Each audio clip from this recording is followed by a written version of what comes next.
Hello YouTubers, here we go again. I found this stick. This is one of many that I got roughed out outside there, and looks pretty nice, pretty light, really dyed out very good, and it's got an interesting curve right down about the middle of it. As you can see here, it's 56 inches long and it looks quite level up the top, which is what I want, because I'm going to put this top on the end right there. You can see that's going to be our next stick. Somewhere in this video, I'm going to show you what's very special and different about this one. There's something special about this top. Well, here we are, my 4x36 120 grit belt sander, and I'm going to get that all kind of semi smoothed out. Let's get this knocked out and see what it looks like.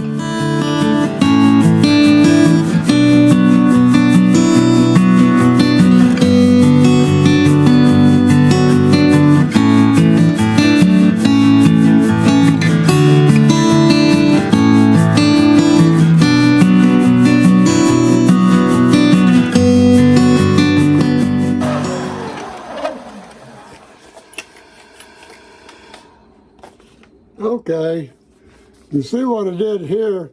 When you clean it off with your belt sander, you can really get it, you don't get it slick as you want it, but you kind of get it down to where you want it to look. Now, if you wanted to completely get all the outer bark off, and you want to leave, if you want to leave some of the inner bark, that darker color is some of the inner bark showing. That looks pretty nice. And if you see a pattern on there you like, just stop right there. We'll get the orbital sander out and finish her up.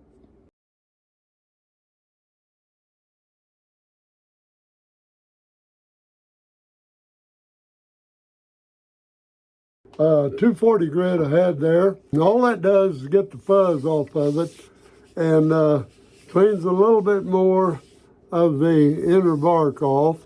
So it's getting a little cleaner looking all the time. But you see here now, what we're going to do is take some hand sandpaper. Went from 240 to 320 here. And it's just some of this self-cleaning sandpaper of mine. And what I've got is a hand piece here. It's solid foam, the whole thing is. But it has a Velcro-like attachment that holds that on there. And what I do is go over the whole thing by hand now.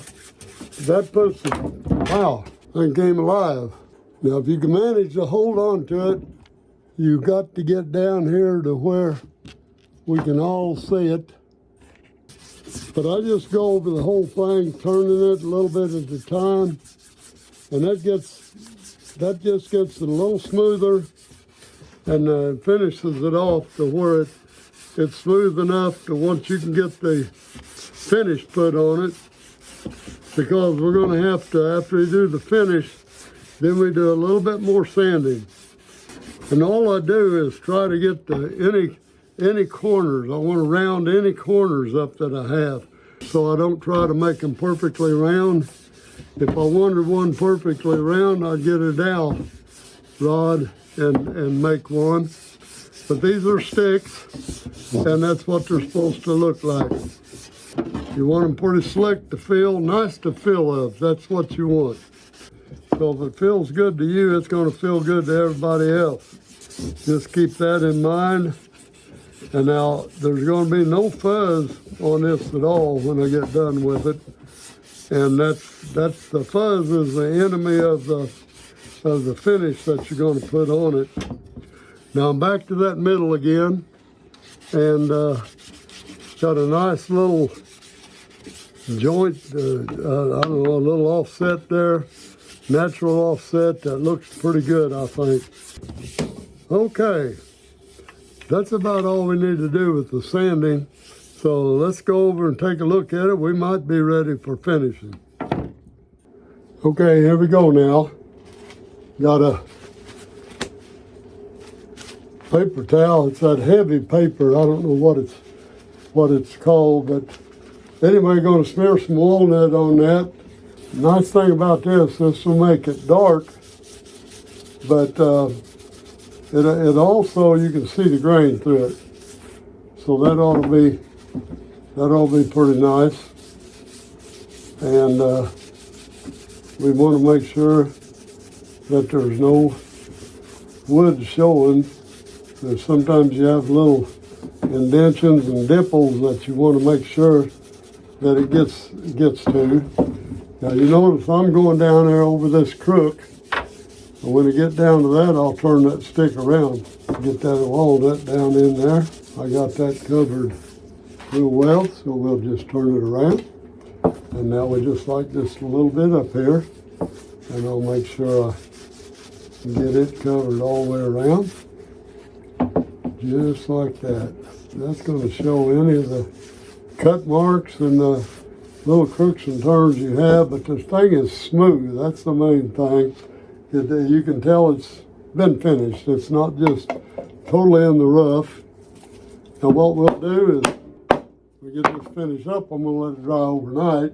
Get another clean towel here, and I'm going to wash completely over that stick, and I'm going to wipe to get the excess off. It leaves a heck of a design on there. You see these patterns in there? That goes all the way down, up and down the stick that way, and it's just part of the design. You see some right in here, a lot more right in here, and I noticed that, so I left that on there as part of the design. Now this is a little darker, and it matches the end piece that we're going to put on it. Now I'm going to let it lay here and let it dry till tomorrow, and then we're going to come in and take a look, and I may put another finish on it, and it may be okay the way it is. I don't know. As long as it suits me, it suits you, don't it? Okay, we're going to use the Waterlux finish on this. And what we do, I pour it out in a shot glass, take a sponge brush, and I just sponge it on. And it leaves a very nice finish. As I've been watching my videos enough, you know I use this quite a bit.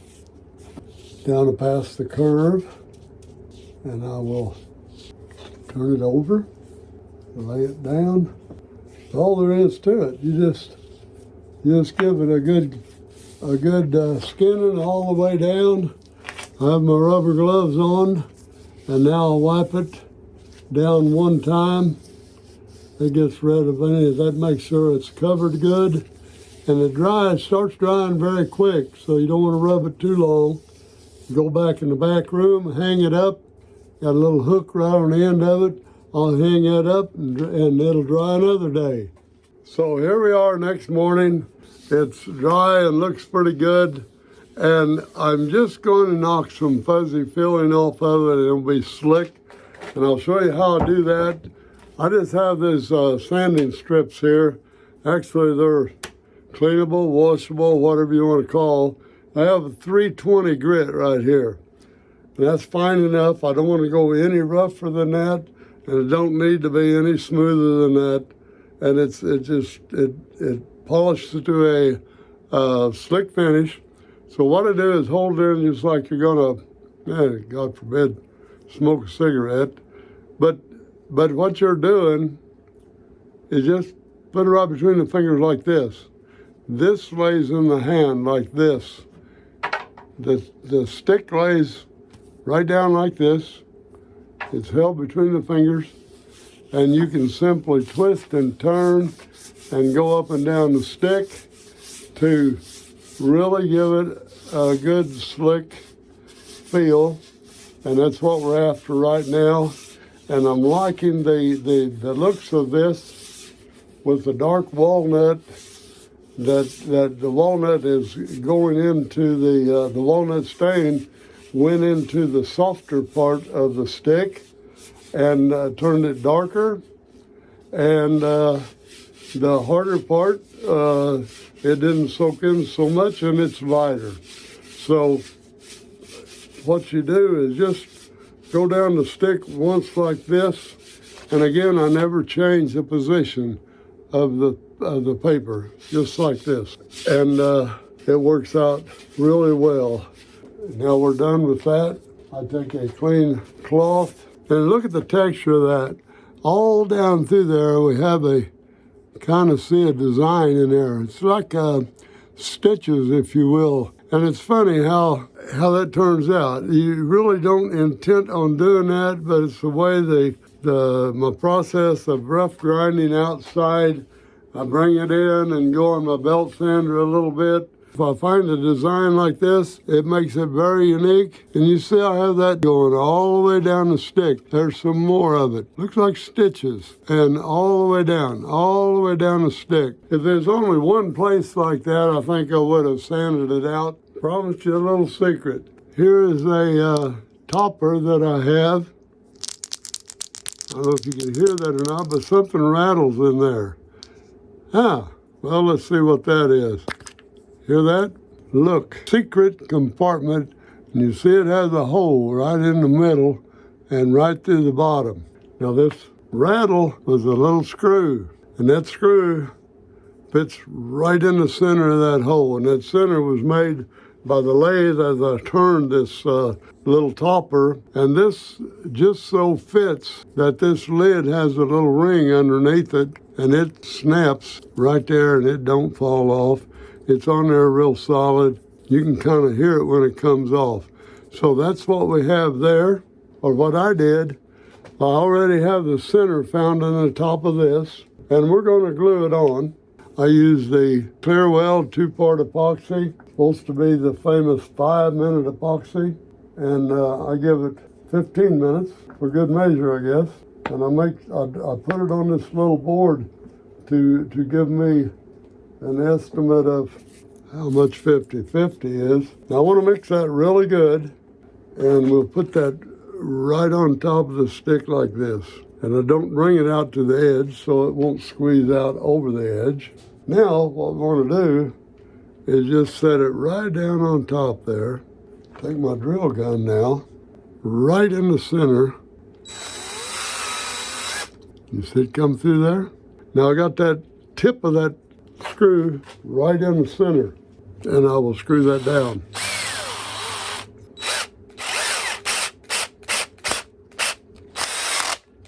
That's good. Now that, along with the epoxy, that fits real nicely and centered up on top of this walking stick. And you see the reason I put that finish on there.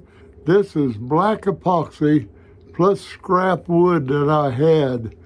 And here is the lid that goes on this. It's airtight, and you can put something in there along your hiking trail, and nobody will ever be the wiser. I would keep a Band-Aid. There's plenty of room for a few small things in there. It'll hold quite a bit of stuff, if you will, and that lid will just pop right off of there, and nobody will know except you. Now what we got to do is put a wrist strap, figure out if we do a wrap of any kind, and we'll be all finished. So let's get on with that. Okay, now all I did, drilled a hole right in the center here, just about right for the wrist strap to come up above, right above where my hand grip's going to be. Have this short piece, black paracord, and you see I used a 3/16 drill. We don't want the hole too big and you don't want it too small. Now it went right on through that hole and fit just about right. So we'll get the paracord ends about even, pull it up. Now this is going to be simple. We're not going to make it too hard. We're going to put a lace knot, just one overhanded knot in there, just like you're tying a shoe, like you're tying your shoe. And then on the opposite side of that, we'll turn it over. And I'm going to place another one. We'll do another one the same way. While that one's fairly tight, we'll put that one tight.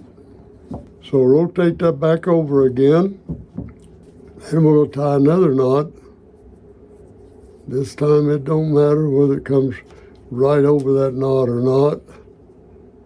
2 or 3 times around, that's going to hide that hole.